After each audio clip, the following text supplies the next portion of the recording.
L'entretien politique avec Guy Muller, maire d'Épône. Bonjour, monsieur le maire. Bonjour et bonjour à tous vos téléspectateurs. Alors, Épône, c'est une commune des Yvelines de 6550 habitants, très précisément, je crois, peut-être un peu plus, qui est dans le Montois, c'est-à-dire non loin de Mantes-la-Ville, et de Mantes-la-Jolie.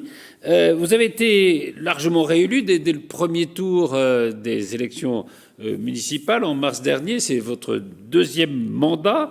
Qu'est-ce qui vous plaît dans le métier de maire? On dit souvent que les maires sont les seuls élus qui peuvent voir concrètement voir naître concrètement les décisions qu'ils prennent. Est-ce que c'est ça qui vous plaît? Alors, je crois que c'est surtout l'envie d'être au contact avec mes concitoyens. J'ai toujours eu dans ma vie différents engagements avec les parents d'élèves, dans le domaine sportif. Et je crois que c'est surtout l'envie de faire en sorte que autour de moi, les choses se passent bien. Et Épône nous donne la possibilité de nous exprimer au niveau de nos réalisations pour aller dans ce sens-là.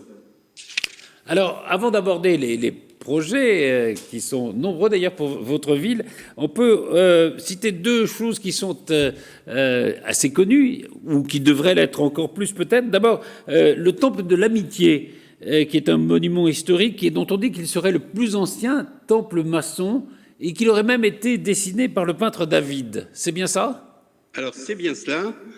C'est l'architecture qui a été dessinée par le peintre David. Oui. C'est un petit temple et qui s'inscrit dans ce qu'est la ville d'Épône, qu'on peut caractériser par 3 points, à savoir une ville entre histoire, nature et modernité. Donc là, on parle de l'aspect historique. Effectivement, lors de la Révolution, nous avions la chance d'avoir comme noble au niveau de la ville Hérault de Séchelles. Hérault de Séchelles, qui sentant le vent de la Révolution venir, s'est rapproché un petit peu des révolutionnaires, Danton, Robespierre, Saint-Just. Et il avait également des relations avec Benjamin Franklin, qui était à l'époque ambassadeur des États-Unis en France. Et ils organisaient, parce qu'on était à portée de carrosse de Versailles, ici à Épône, et il organisait fréquemment des fêtes. Et lors de ces fêtes, ils ont décidé de construire ce temple de l'amitié franco-américaine. Effectivement, les deux étant maçons, c'est aujourd'hui le plus ancien temple maçonnique connu en France. En France. Et puis, deuxième chose que les gens ne savent peut-être pas, c'est que c'est à Épône qu'est née, au fond, la constitution de la Ve République.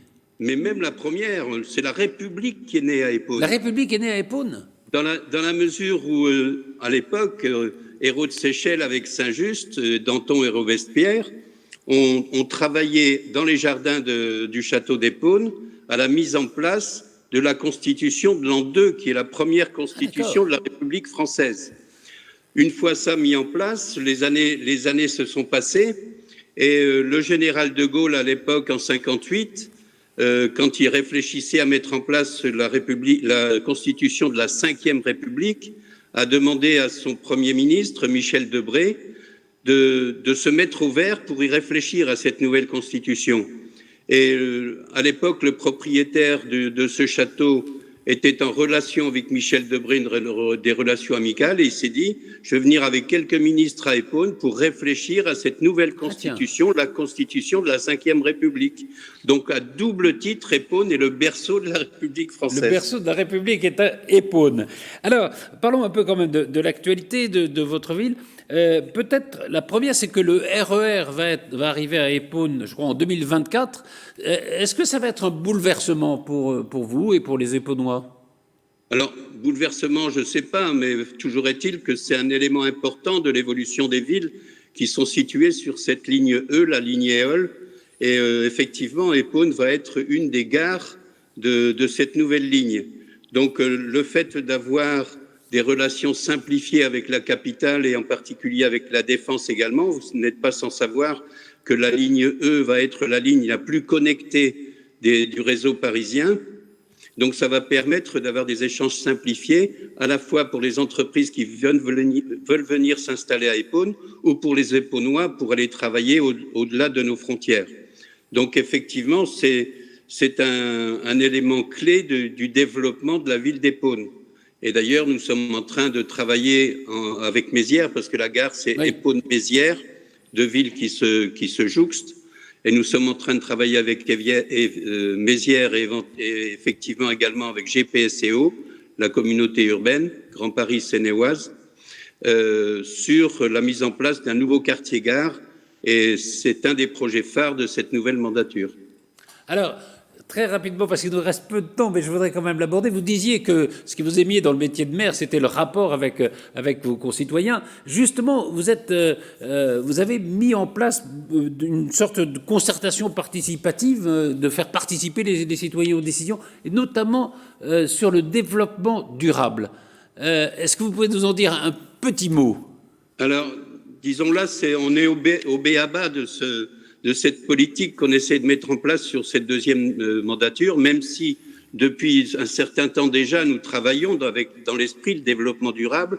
Mais je crois qu'on a pour mission tous les élus de France et de Navarre, on a pour mission de faire en sorte que demain puisse être un moment de bien vivre pour l'ensemble de nos concitoyens.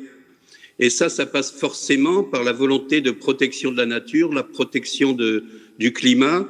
Et donc, l'idée, c'est de mettre en place à la fois un esprit de consultation avec la mise en place d'une écologie positive, et plus que des actions qu'on va faire défiler les unes après les autres, plus de créer dans nos actions un état d'esprit qui est dans le développement durable. Vous cherchez une sorte de consensus sur ce qui pourrait être l'avenir. Mais écoutez, pour vous donner un exemple, oui. Nous avons rassemblé un certain nombre d'entreprises il y a peu de temps et on a décidé de créer un écolabel, c'est-à-dire de faire en sorte de demander à des entreprises sur quelques critères qui vont dans le bon sens par rapport au développement durable, de s'intégrer à cette démarche. Et la ville, si bien évidemment ils sont volontaires et qu'ils mettent cela en place dans leurs entreprises, de faire en sorte qu'on puisse nous communiquer sur le fait qu'en Épône, il y a des entreprises qui travaillent avec comme préoccupation le développement durable.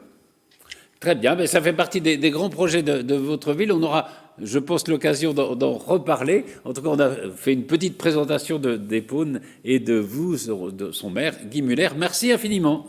Je vous en prie, mais il reste beaucoup à dire.